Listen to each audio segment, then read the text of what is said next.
Good morning, everyone. My name is Bea, and I'm an alcoholic. I'm really delighted to be with you again, and I feel like I'm home because there's so many people here I've known for a long time, and then I noticed that you flew in some Irish fellows too. Isn't that great? The Irish is kind of thick up here today, so if you don't understand us, you'll have to get somebody to interpret.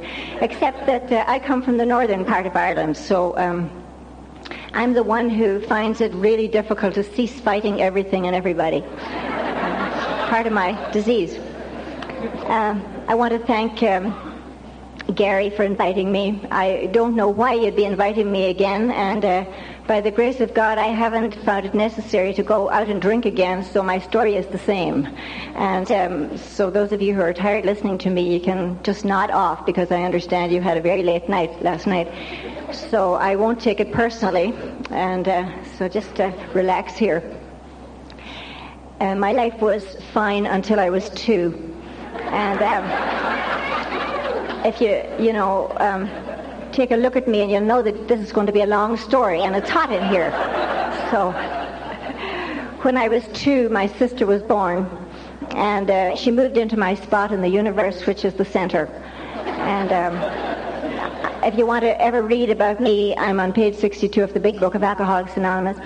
And it just felt to me that I was being pushed to the edges of the family when she was born.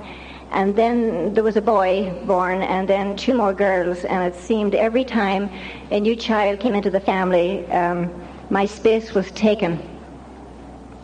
And when I was 8 years old, my father went to work one day, and he never came home because he was killed in an accident.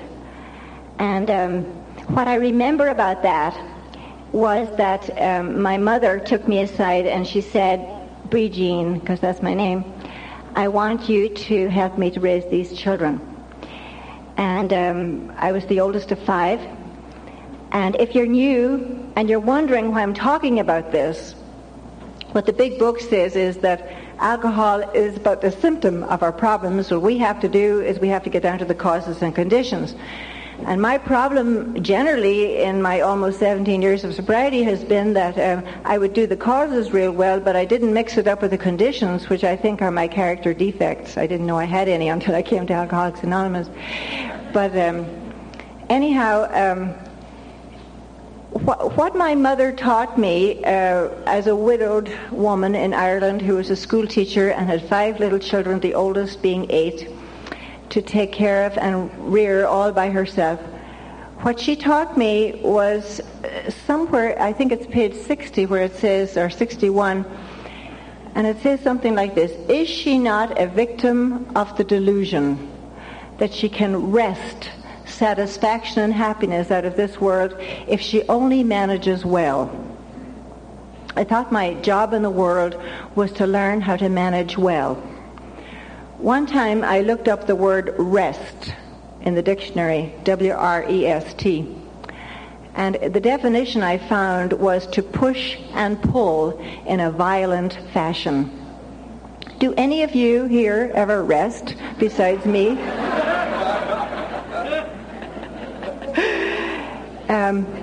Almost everything I do, I want to do in a violent fashion.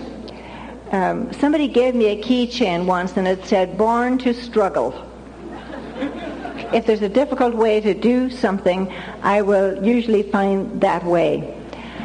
And by the grace of God and by the steps of this program, I'm learning an easier, softer way through working the steps. And so then I started, going to school and learning stuff and doing all that thing you do, And when I was in my teenage years, I did what most people do. I started thinking about what I would want to be doing when I grew up. Now, I need to let you know right now that that has not happened for me yet. Not yet. But if I stick around you, I may have a chance of this happening. And so what I decided to do was I decided to become a saint. And you've just heard chapter 5 being read.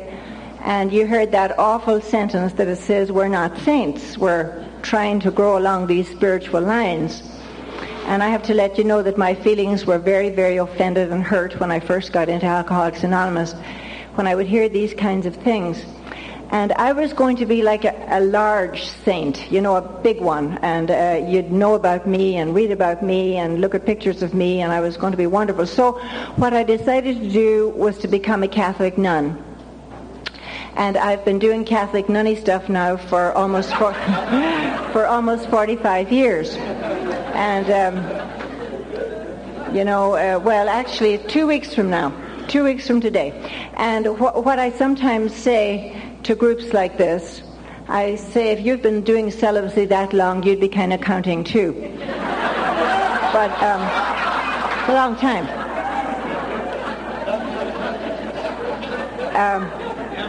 What I always say, though, now is that my life is wonderful, and it has been, and it's a wonderful vocation I have. And what I like to do at this point is, crowd this large, is to say to you, I wouldn't have any clue why this number of you would be wanting to spend a Sunday morning listening to a Catholic nun. I just don't know. I just presume immediately that you have a resentment against me. And what I want to tell you is that I didn't do it to you.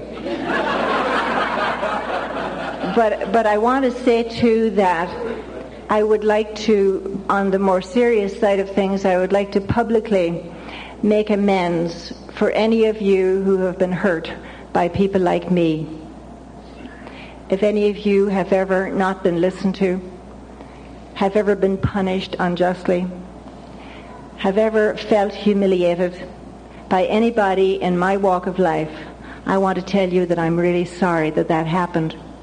I belong to a human church, as every church is, and sometimes I find people in the program who carry the burden of that around with them for a long, long time, and I like to take the opportunity of publicly making amends when I can for anybody who may be still carrying some of that burden. And so I entered this community of sisters, and they eventually sent me over to England to finish my education, and I did that. And when I was all done, I just knew a little bit about everything. You know, I just was very smart. I used to be very smart. And then, you know, I was teaching in England for a while, and then a letter came to our convent one day, and it said, would any of you like to volunteer to go to California?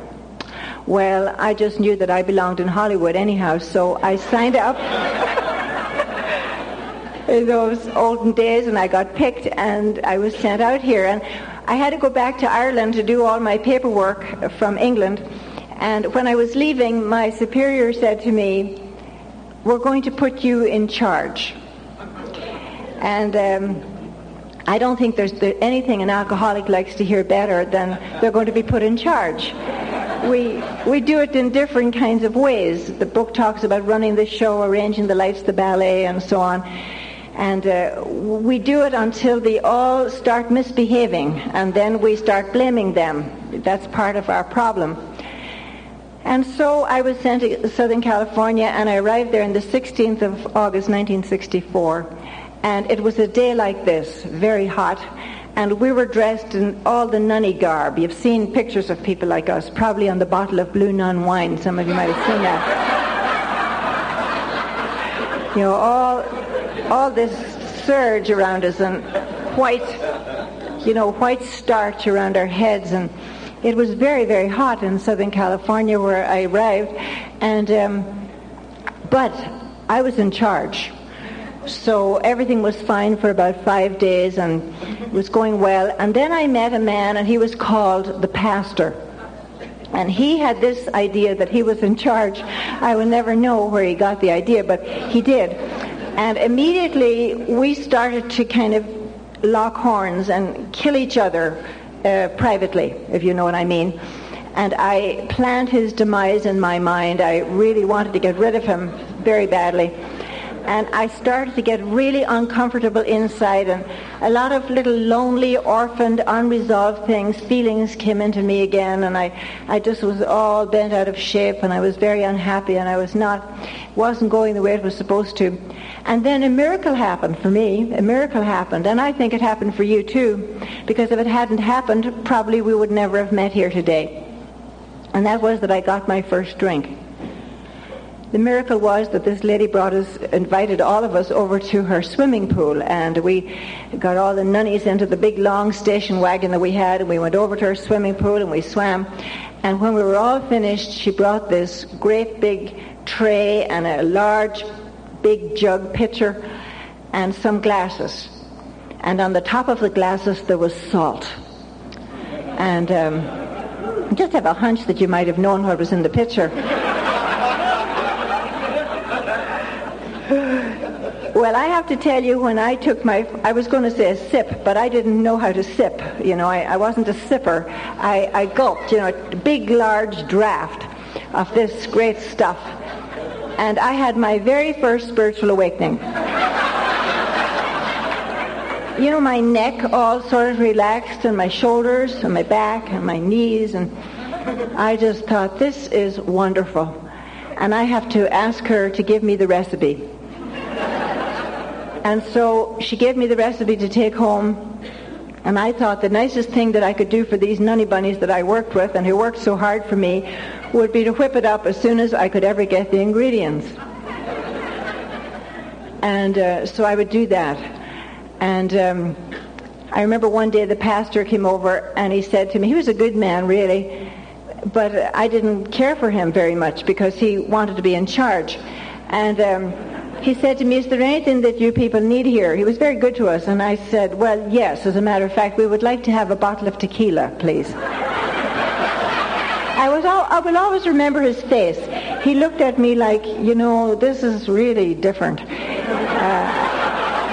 And he went away and he brought back this bottle of tequila, and I think he got it where they manufactured it, but I'm not really sure about this, in the rectory where he lived, because he seemed to have quite a supply there. And then he brought it over, and then he invited us to join them over there for a little barbecue the next weekend. And I made a great discovery, and that was that they had other things besides margaritas. They had scotch and bourbon and wine and a wonderful thing called after-dinner drinks, like brandy Alexanders.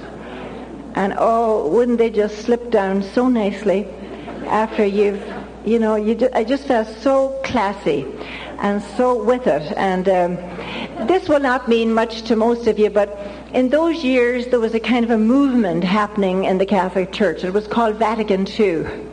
And some of you heard about it, but what happened was that the Pope said, let's just get some fresh air into this church.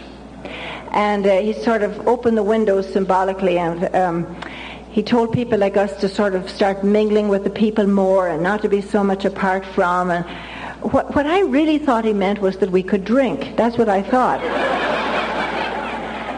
And I wanted to obey the Pope more than I wanted to do anything. And so I joined all kinds of committees and extracurricular activities so that in the end, eventually, that I could have my little drinky poo, because it was just so important to me. It was becoming very important, but I didn't know that. And I noticed right from the word go that the sisters didn't drink like I did. They would say strange things like, let's have the little glasses. Now that's strange for people like us. We don't do little anything. We always want more of whatever it is. And they did something else that I thought was very strange. They would never finish. And I still don't understand people who don't finish alcohol. It's just incredible.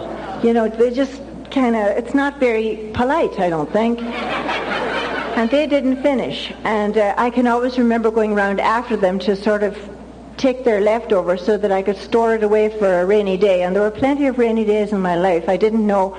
When I was drinking, I was always thinking, where am I going to get the next one? When can this happen again so that it won't look like I'm doing what I'm doing? And I was filled with guilt and shame and remorse. As a matter of fact, the way I defined it to myself, I really believed that I was living in sin. I had absolutely no idea that I had a disease, none whatsoever. I had known about alcoholism and I'd known about alcoholics, but I just thought there were people who didn't have very much willpower. And that just didn't know how. And I used to kind of give it up by myself, like some of us have done, and gosh, white-knuckling it for a while, and then always the inevitable. It was really hard. Mexico was one of my favorite places to drink. There was this fellow who owned a trailer down in Estero Beach, and he offered it to us and told us that we could have the keys and use it any time that he wasn't there. And he and his wife brought the keys over one day, and he handed me these 3 keys. I will always remember this. And he said, "This is the key of the front door. This is the key of the cabana." And then he held up a tiny little key, and he said, "This is the key of the liquor cabinet. Help yourself." And I said, "Praise God, from whom all blessings flow." And I meant that with all my heart. And I said to the sisters, pretty soon more than 50% of Southern California will be Hispanic. So we better get down there to Mexico and learn how to speak Spanish as often as we can with all the Americans and Canadians in Estero Beach. And so we would go down there a lot. And what I would remember, the sisters would say to me sometimes, "Do you think we should be drinking his booze?" And I'd say, "Well, we're eating his cereal, aren't we? His feelings will be hurt, we wouldn't want to upset this good man." So I can remember, I was very impressed with the United States of America because you have lots of holidays. You have holidays in every single month of the year. Labor Day, Memorial Day, Thanksgiving, things that we don't always have. We had St. Patrick's Day in Ireland, and, my St. Patrick's Days used to last, long St. Patrick's Days, like 10 days before and 10 days after.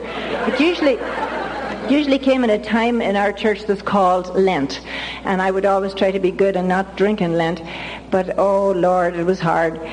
All the stuff, all the conflict and all the pain and all the doubt and all the confusion that was going on in my head. And I didn't know that I was in the grip of a progressive illness. And I didn't know that I was involved in what the big book says in the doctor's opinion. It calls it the phenomenon of craving. I love the way it says that. It's just a strange happening of craving. We can't not crave alcohol except by the grace of God. And I believe that that's what we have here. We have the grace of God. And so what happened then for me was that I slowly started to die inside of me. Now, it was a very lonely death.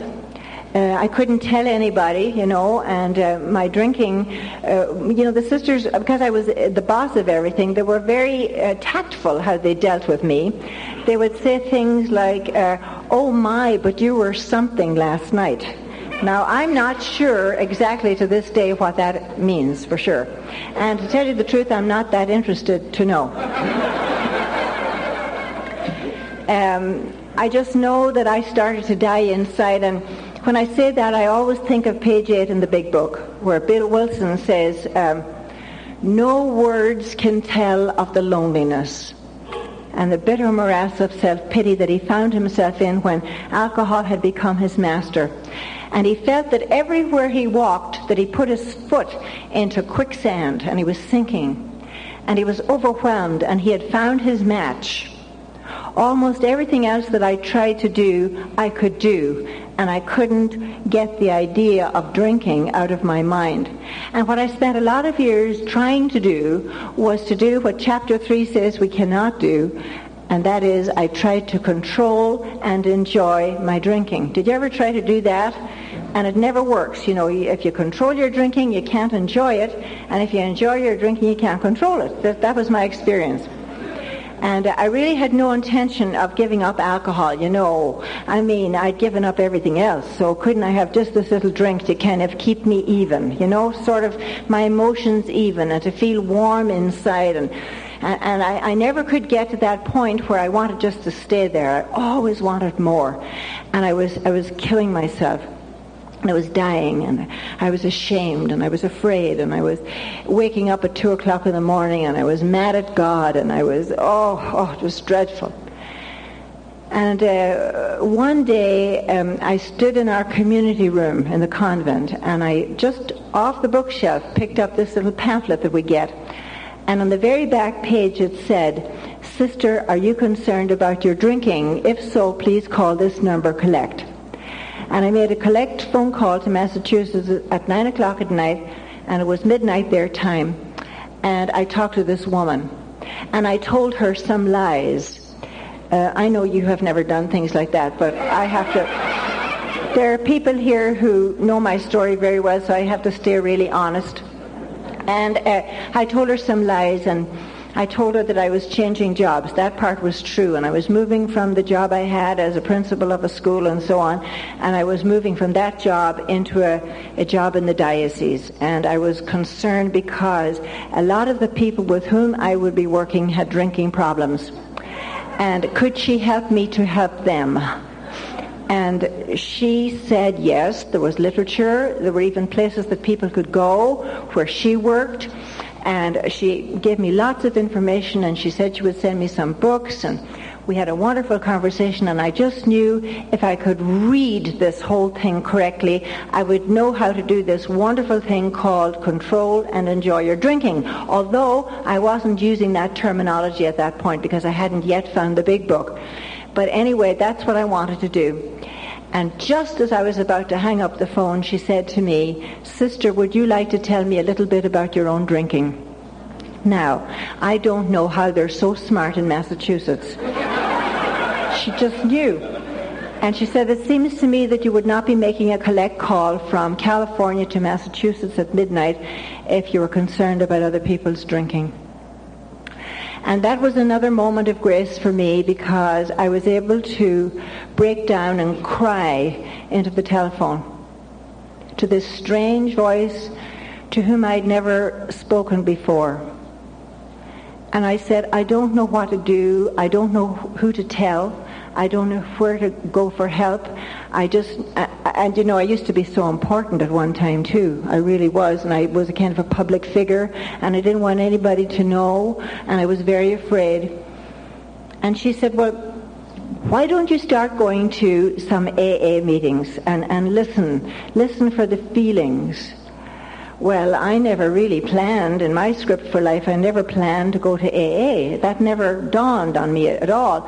However, I could not get her conversation out of my mind, so I called Alcoholics Anonymous the next day, and I found an AA meeting in a place called Whittier that I know some of you have been to. And it was quite a distance from where I live in North Orange County. And so at the time we were wearing a kind of a modified nunny garb, you know, like a habit.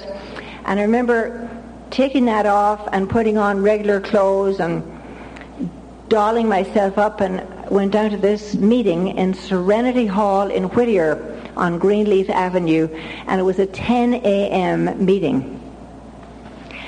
And I went in there, and it just seemed to me, now this is just my perspective, doesn't mean to say it's necessarily true, but what I seemed to see were a lot of old men just shuffling around the room. You know, they were just sort of shuffling. And there were two women there, and one left, and the one who stayed, she was not quite with it. In fact, in Ireland we say she was not the full shilling. She was just not all there. She would clap at the wrong times, and she would laugh out loud, and she was just really off the wall. And I thought, oh, this is a really scary place for somebody as important as myself to be in, you know. This is not what I had in mind, you know. This is not the plan. And then a fellow got up to the podium. There was a podium, something like this, and the Serenity Prayer was on a drop right down here. And he stood up and he started telling us about his experience, strength, and hope. And what was fascinating to me was that he was using a vocabulary that was not something that I was used to using on a regular basis, if you know what I mean. He was using a word that starts with sh. And then he moved into another one that starts with f. Now, I can tell that some of you know your phonics, and that's good. But what was interesting to me was that he was using the "f" word in sentences and in various parts of speech, like a noun, a verb, an adjective, an adverb, a preposition, and a conjunction. And he used the "f" word with ing and with ed on the end, and on one occasion he used it with the word mother before it. And I remember thinking, and this is going to be my spiritual leader for the rest of my life. And then we stood at the end and we were saying the Lord's Prayer, and then they said, keep coming back, you know. I just couldn't get this whole deal. It was very disconcerting to me. And what I remember was I got into the car to go home and I was crying hard, and oh God, I didn't want to be there. I didn't want to, it was painful. And I can remember looking at myself in the mirror and in the car, and oh Lord, it was just miserable. I'd put on this eye makeup, I remember, to impress everybody in Serenity Hall in Whittier, and it was rolling down my face, you know. It was just awful. And I said the "sh" word and the "f" word all the way home to the convent.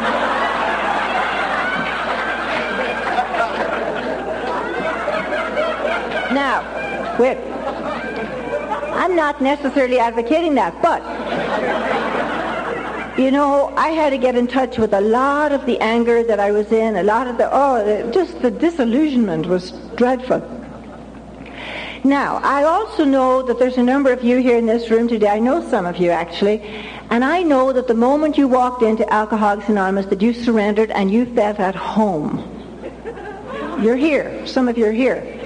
But I always like to tell those of you who did not feel like that when you came into Alcoholics Anonymous that I was one of you. I did not want to be there. And I had a big problem with this deal called surrender. I have this other little thing, I usually call it, like maybe people from Ireland have it, especially from the north of Ireland, we have it a lot. It's called arrogance. And that means that we know, up there in the north, we know a little bit more than anybody else how to do everything. And we won't be taking direction from anybody either. So they tell you have to follow directions in this deal, you know. It's hard for somebody like me who's already a saint. You know, it's very hard. People in my walk of life don't get this deal because it's too simple. You know, really, it's a real miracle that I'm standing here, sober, thanks be to God. Miracle. And so there were basically at these meetings to which I never wanted to go. I never wanted to go to the meetings.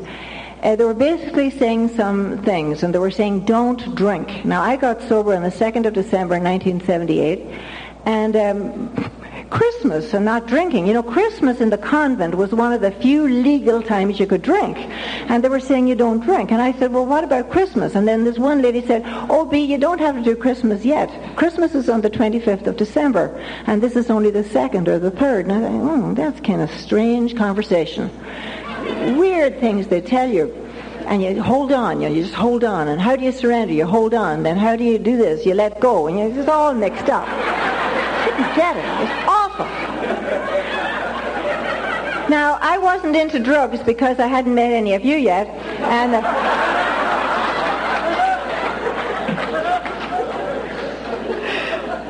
I sometimes have these bad thoughts. I really do. You know, I think, God, where were you guys when I was drinking? You know, where were you? I was thinking this about the Irishman I met last night. Where were you when I was drinking? God, we could have had a great time. Maybe not. I would have had so much conflict wondering where I was going to get the next drink, you know.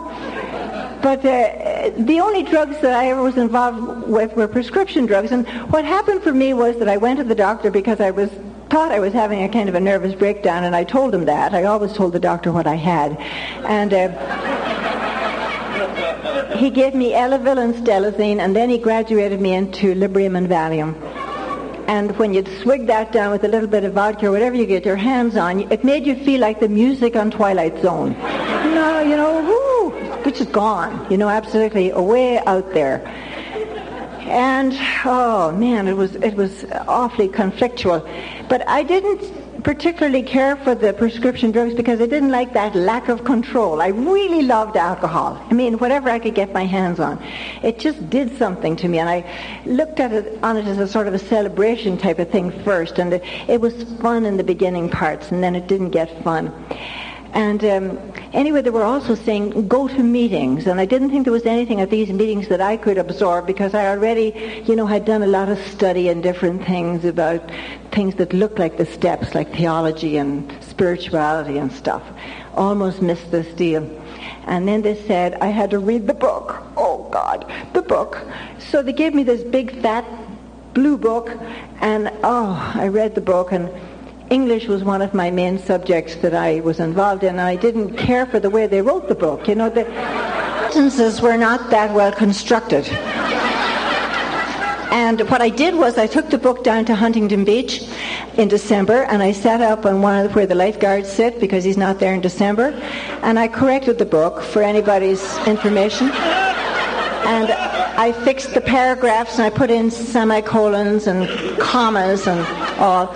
And I brought it down to Serenity Hall, and I had, God help me, I told them this, Oh, so embarrassing. And they were very kind to me in Serenity Hall. They said, just keep coming back, Bea, And then they said I had to get a sponsor. Now, again, because of my, not wanting to take direction from anybody, what I did was I interviewed several women and hired them on, didn't care for them very much, and then I got rid of them when they weren't doing it the way they're supposed to. I did a lot of sponsors in the first few years. It was really embarrassing.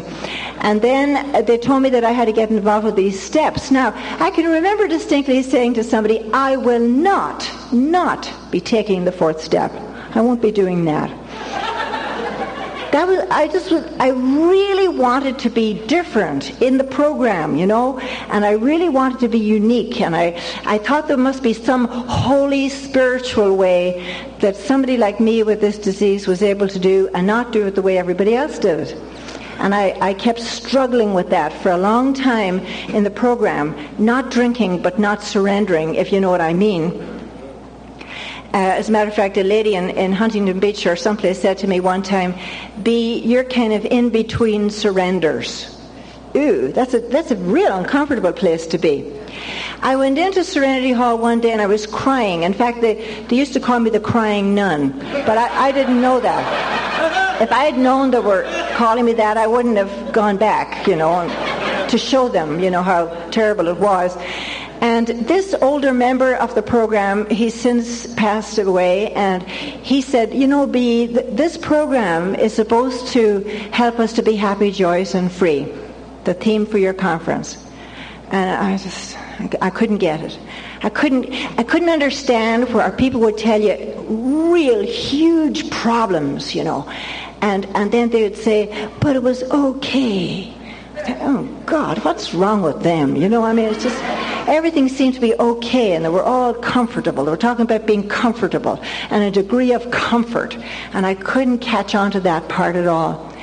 And this man said to me, I'm going to tell you something that might work for you. And he told me this like it was a big secret, and I always pass it on because it always works for me when I get stuck in sobriety. When you get stuck in sobriety, when there's just one other little surrender that you have to make and you don't want to, and your old ideas start creeping in again, and your character defects are bright and shining on the bottom of your bed when you wake up. You have days sometimes like that. He said, why don't you, when you go home, why don't you kneel down and ask God to give you the willingness to change your attitude? And I think that might work for you. And he wasn't being sarcastic or facetious or anything. He was just like telling me this, like that this was a real recipe. And so I went home and I did that one simple act that I was given. And I would love to tell you, because I like to be dramatic, that there were angels in the sky and there was a burning bush and God appeared to me and all of that. But what happened to me was I was driving on the freeway in deep traffic, and I happened to look out of the rear view mirror window, and I saw the sunset. And it occurred to me that I had never even seen a sunset in Southern California. And it occurred to me at the same moment that I hadn't been thinking of drinking for several days. I was always like, you know, Willie Nelson's song, "You're Always on My Mind." I was always like that. Always like it was always here, present to me. And it hadn't occurred to me for several days to drink, or to desire a drink, or to crave a drink. And then I knew that the merciless obsession had been lifted from me. And then I knew that the miracle had begun to happen. And I got very excited. I got very excited about this deal that we're given. And I find that any time that I get stuck and I do that one simple little action, for me, you may not have to do it this way, but it works for me best this way. And my problem usually is that when I'm stuck, I never want to get unstuck. I want to stay there for another little while, because that's kind of comfortable. I'm used to negativity, you know. I'm used to that. And I found what the problem was on page 62. And I'm sure I've mentioned this to a number of you lots of times, that if you notice that the word selfishness and self-centeredness is mentioned on page 62 13 times, and as they say in Texas, I think that's a sign. You know, I was very confused about what that could mean, because, you know, I'd given my whole life up to be selfless. And a lady in the Pomona area explained it to me very easily one day, and she said to me, "B, it means count yourself, you're not so many." Count yourself, you're not so many. You're not in charge of the universe. Everything doesn't revolve around how you feel, how you are, how you'll be, what they think, what they do.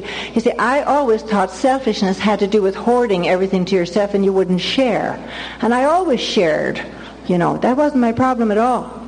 My problem was that I wanted everything to revolve around me, the way that I thought it ought to be, the way I always thought it ought to be. And if they didn't do it that way, they were in for a lot of trouble, just like the book says. And then if you notice, as I know many of you know this very well, on the last paragraph there on page 62, it says this to me. It says, "B, this is the how and the why of it. You have to quit playing God because it doesn't work. And hereafter in this drama of life, God is going to be your director." Oh, imagine. See, I thought I was Mrs. God, you know?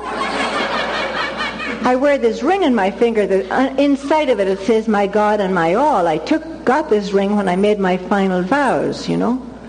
But it never occurred to me that I was supposed to, you know, turn my will and my life over to the care of God. No, that didn't occur to me at all. And God's going to be the director, and he's the principal, you're his agent, he's the father, you're his child. And then it says, "B, most good ideas are simple." Almost didn't get it either, because it's so simple that I can't get it. You know, I forget how to do this thing for myself. And this concept that God's in charge is the keystone of the new and triumphant arch through which you will pass to freedom.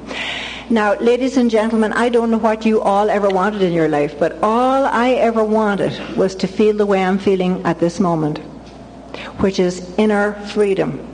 Inner freedom.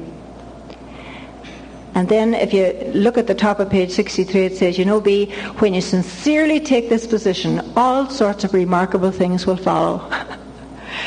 And I got very interested and involved in this book that I corrected. Not in the unrevised version, my own. And I got into finding the promises that were stuck in there in the steps in the book. And I found out that there are 13 promises in step 3 in the big book on page 63.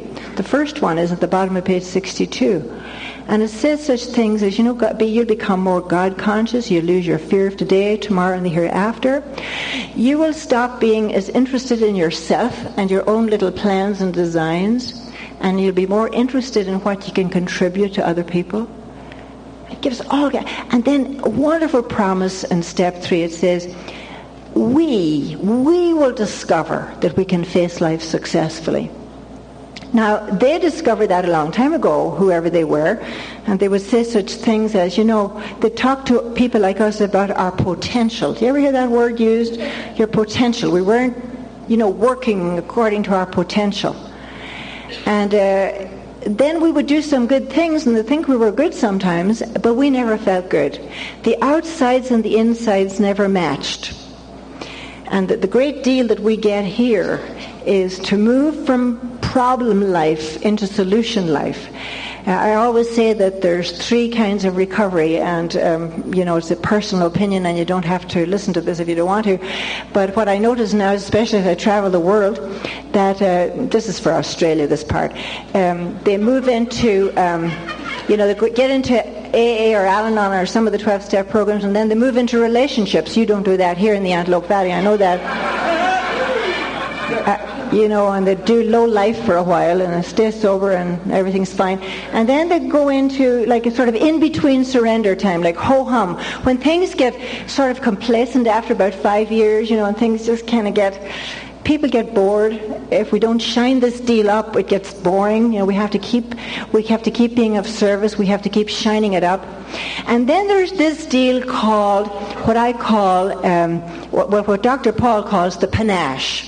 He describes the panache as when the French soldiers went to war, and they wore this helmet that had a feather that flared and distinguished them as the French army. And it was something special. It was something that really marked them. And there are people in this program who walk their talk and have the panache. And a lot of them are in this room. And I know a lot of them. I'm very privileged to have been with them and walked with them for a number of years now. Who, when we get to live comfortably in our own skins with unresolved problems, I think that's what classy or panache sobriety is about. Things are not perfect, but we can deal with them. We can have an attitude of acceptance. And that's a wonderful spot to be in. I found the promises in step 4 exciting. It says that we'll be able to match calamity with serenity. What a concept, not to equal it. With all the calamity that we'll have, we'll be able to match it with serenity. And a marvelous thing in the step 4 promises. It gives the great fear prayer that I've often shared with the fellows here who come on the men's retreat. The fear prayer says, we ask God to remove our fear and direct our attention to what he would have us be. And it goes like this: God, remove my fear and direct my attention to what you would have me be.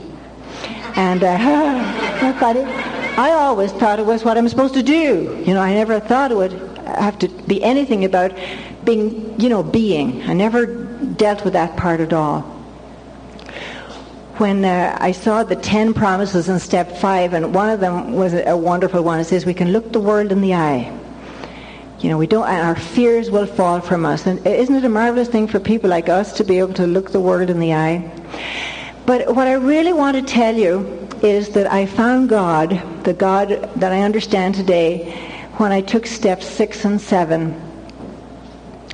Somebody calls them the forgotten steps. When I became ready to have my defects of character removed, I had found them. That was quite a miracle, that I wasn't arrogant enough to think that I hadn't done my defects of character. And then I asked God to remove my defects of character. And I used the prayer in the big book on page 76. And this is what it says, and I know you know this. My Creator, I am now willing that you should have all of me, good and bad. And I want you to know that God appeared to me, not physically, but I had an experience of God at that moment. And it was like I heard God saying, B, are you sure? Are you sure that you don't have to be perfect for me anymore? That you don't have to be proving yourself to me anymore? That you don't have to be, that you don't have to be in this conflict trying to exaggerate who you are always trying to exaggerate who I was. And it occurred to me that really my purpose in life, in order to become happy, joyous, and free, was to be full-time full-time the person that God created me to be. And it was interesting to me when I thought about that, because I think that the person that God created me to be was to be happy, joyous, and free. I believe that that's God's will for me. And so God's will and my will happen to be in sync today, and that's quite a miracle. I'm not in conflict with that at all. And then I also knew, when I found this step 7 prayer, I also knew what I had been mouthing to people for years before, but didn't know what I was talking about. And I was telling them, your God loves you so much that he would carve you on the palm of his hand, or he would call you by your name, or he would store up your tears and put them into a little bottle. I used to tell people that sort of thing. Or your God would rejoice over you and would dance over you. But I never thought that God would ever do that over me, because I had freckles, or because I just, didn't feel quite fitting. And a great word we have in our particular church is the word worthy. Wasn't quite worthy, and was striving really hard to be worthy. And when I found step 7, I just knew for sure that God loved me anyhow, and it didn't matter, and I never, ever, ever had to prove anymore. And I had to just give myself to God, good and bad. And it was a marvelous spiritual awakening. It almost brings me to a real emotional level to remember that, because it was very profound for me, very profound. I have loved the promises of steps 8 and 9, like they're mentioned in the big book, a new freedom and a new happiness, and we won't regret the past, don't regret a bit of it, shut the door on it. We'll know the word serenity, we'll know peace, no matter how far down we've gone, and we'll suddenly realize that God's doing for us what we could not do for ourselves. I have this realization every single day of my life. I was telling the sisters as I was leaving yesterday, they were asking me, they'd love to know about what group I'm with, and I said, I'm with the group that all the guys come down every December. I said, oh my God, that means, she'll be high for about 3 days afterwards, and they won't be able to get any good out of me. And it's just that, and I said to them, God's doing for me what I could never do for myself, that's just too bad, sorry for you all. And then the promises in step 10 were fascinating to me. Step 10, when we look at step 10, we look at the maintenance steps, we call them. And one day, Elizabeth over here, she gave me a tape, one of Frank Sinatra's tapes, and it was called, How Do You Keep the Music Playing? How do you keep the music playing in this deal? How do you keep it shining and bright and alert and fresh and not boring? How do you do that? And we're told how we do that in steps 10, 11, and 12. And I just know that step 10 works. We have to promptly admit it, when we're wrong. I don't like doing that very much. I don't know whether you like apologizing when you're wrong. Some of you know my co-worker, Father John, and I offended him the other day. I blew off steam a little bit, and I had to apologize. I didn't want to do that.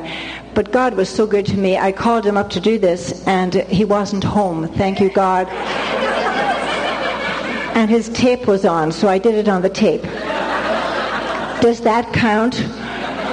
And somebody said direct amends, But that's steps 8 and 9, So I just said, John, I'm really sorry I hurt your feelings, or that I said the wrong thing, blah, blah, blah, blah, blah, get over it fast. And I was hoping that he'd forget it and never mention it again. And he said, thank you very much for your phone call.